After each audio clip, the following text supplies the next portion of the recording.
अब इन ऋषियों ने वेदों को पढ़ा, वेदों में कहीं कर्मकांड नहीं है, ये झूठ बोलते हैं कि वेदों में कर्मकांड फलाना नहीं, इसमें विरोध किया है, निषेध है ये श्राद्ध निकालना। और गीता जी में निषेध है, 9वें अध्याय के 25वें श्लोक में कहा कि भूत पूजने वाले भूत बनेंगे, देवता पूजने वाले देवताओं के उसमें जाएंगे, पितर पूजने वाले पितर बनेंगे, पितरों को प्राप्त होंगे, मेरा भक्त मुझे प्राप्त होगा, यानी भगवान का भक्त भगवान को मिलेगा, और अन्य उपासना करने वाले वो योनियां पाएंगे। तो वेदों के अंदर यजुर्वेद अध्याय नंबर 40 के श्लोक नंबर 15 में स्पष्ट किया है कि वायु अनिलम अथिदम भस्मांतम शरीरम ओम कर्तु समर कल्वे समर कर्तुम समर। इन ऋषियों ने पूरे वेद पढ़े और अब पर निष्कर्ष निकाल लिया कि ओम नाम है बस वेदों में, और कोई मंत्र नहीं है।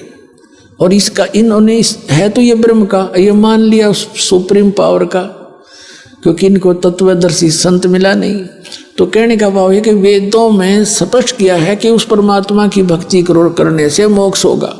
इन्होंने वो परमात्मा ब्रह्म मान लिया, ओम उसका जाप मान लिया, इस आधार से इन्होंने अब फैसला कर लिया। इनकी मति मारी गई।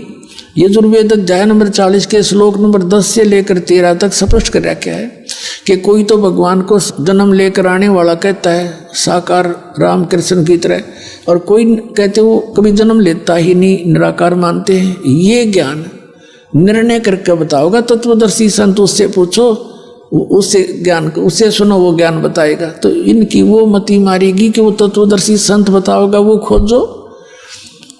और यजुर्वेद अध्याय नंबर 40 के श्लोक नंबर 17 में स्पष्ट किया है, वेद ज्ञानदाता कहता है कि मेरा तो ओ मंत्र है, मैं ऊपर दिव्य आकाश ब्रह्मलोक में रहता हूँ, और वो परमात्मा गुप्त है, परोक्ष है पूर्ण परमात्मा। तो यहाँ भी बुद्धि कामना करी कि इसे वेद ज्ञानदाता से भी कोई और है।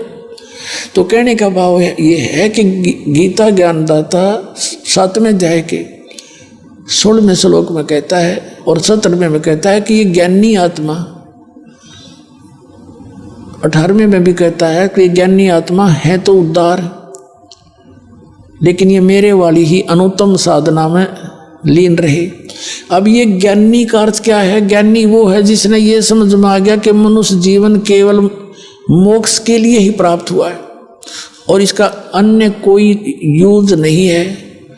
और दूसरा ये समझ में आ गया कि केवल एक परमात्मा की भक्ति करनी चाहिए, इन देवी देवताओं की आन उपासना नहीं करनी चाहिए, इनको इष्ट नहीं मानना चाहिए। तो ये जो निष्कर्ष जिन्होंने निकाल लिया वो ज्ञानी बताए। तो उन ज्ञानी आत्माओं में से था कौन? रुचि ऋषि। रुचि ऋषि वेदों अनुसार साधना करता था, ओम नाम का जाप करता था और कोई कुटिया भी नहीं बना रखी थी, जंगल में रहता था। 40 वर्ष का हो गया। जब वो 40 वर्ष का हो गया तो उसके पूर्वज दिखाई दिए जो भूत बन रहे थे ब्राह्मण, एक कर्म कांड कर करके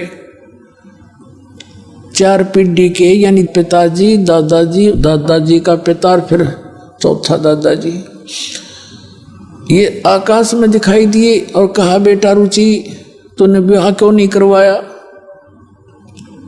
विवाह कराना चाहिए था, विवाह करके हमारे कर्म कांड करता, श्राद्ध निकालता, न्यों करता, ऐसे करता। अब रुचि कहता है कि पितामहो, वेद में तो इस कर्म कांड को, श्राद्ध श्रुद्ध निकालने को मूर्खों की क्रिया बताई है, अविद्या कही है। अब वो ब्राह्मण भी मानते हैं चारों, अगर बेटा ऐसा ही है, वेद में तो ऐसा कहा, बिल्कुल ठीक है तो यह अविद्या ही। फिर भी पितर ये कर देते हैं, पितर पुत्र दे देते हैं, पितर खाक दे देते, आप भूखे मरे, मूर्ख बना रहे। अब दिखाता हूं आपको।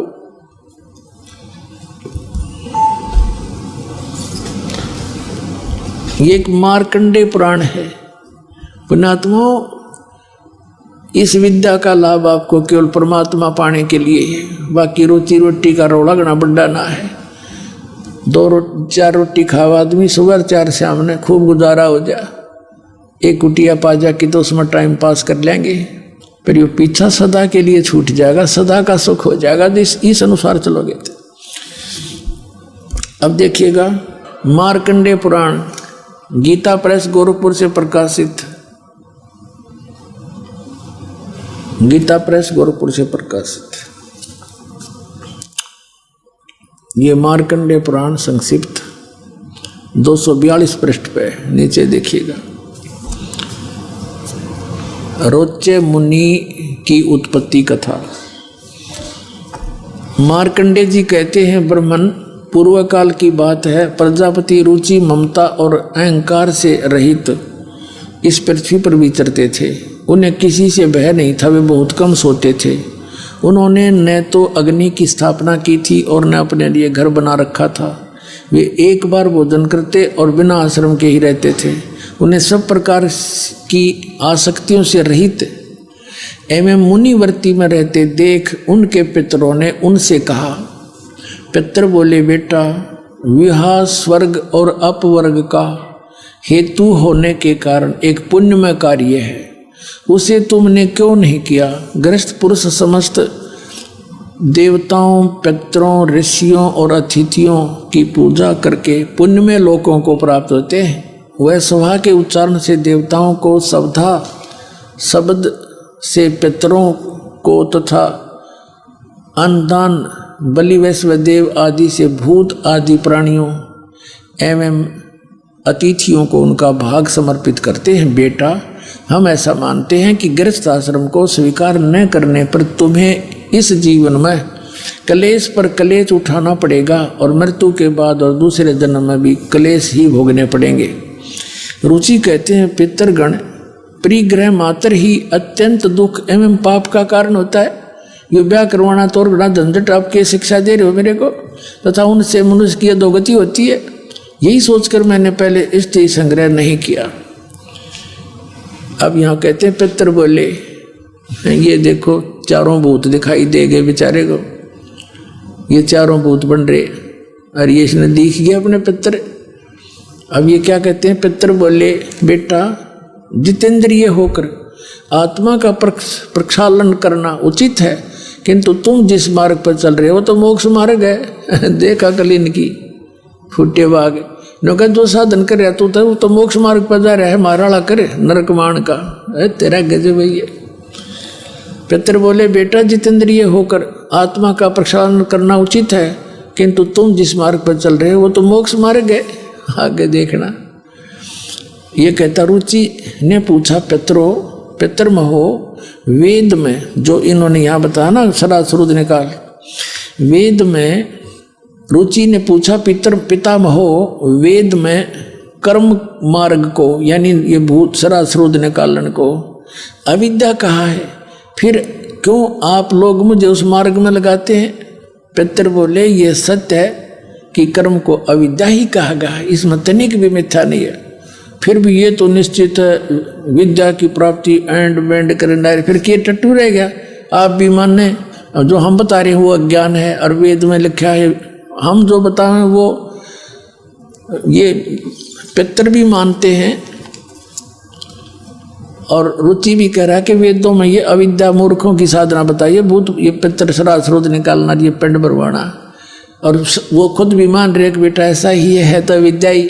फिर भी नौकों पितर यूँ कर देते हैं, पितर ये दे देते, खाक देते थे पितर, और देख इनकी अकल नौके हैं तो जिसके मार्ग पर लग रहा है, ये तो तेरा मोक्ष होने का है, नौका माराड़ी कर तू आ श्राद्ध निकाल और भूत बने। हे भगवान, तो पुण्यात्मा इन सदग्रंथों को भी ना समझा हमारे धर्मगुरुओं ने, इसमें संदेश क्या है? अब पुण्यात्माओं कई भक्त कहते हैं कि जैसे किसी के माता पिता दिखाई दे जा और वो ये कह दें बेटा मेरा ऐसा कर दे, तो क्यों ना करें भाई, हमारे रुक क्या तो ना जाऊँ ना, हमारे लिए बहुत कुछ कर रखा है। पुण्यात्माओं, इसका तरीका ये नहीं है जैसा आपकी बालक सोच बैठी है। जैसे किसी का बालक कुएं में गिर गया और वो तो त्राही त्राही कर ही रहा, तो उसका इलाज क्या? आप भी छलांग लगा दे उस समय, क्या की समझदारी दोनों मरे। उसका तरीका खुद बताया है, कोई रस्सा लाओ, ऊपर दृढ़ता से बांधो और फिर उससे न डाल दो और उसको कहो इसको पकड़ो और बाहर आ जा। बच्चा और नहीं पकड़न जोगा तो आप उसको पकड़ के उस तक पहुँचो और उसको भी साथ लटका लाओ और फिर बाहर से उसको खींचो। तो कहने का भाव ये है कि जो तरीका है उनके भी उद्धार का और आपकी भी जान बचे, वो तरीका इस दास के पास है। जय सतगुरु की संगत करते सकल कर्म कट जाई, अमरपुरी पर आसन होते जहां धूप ना छाई।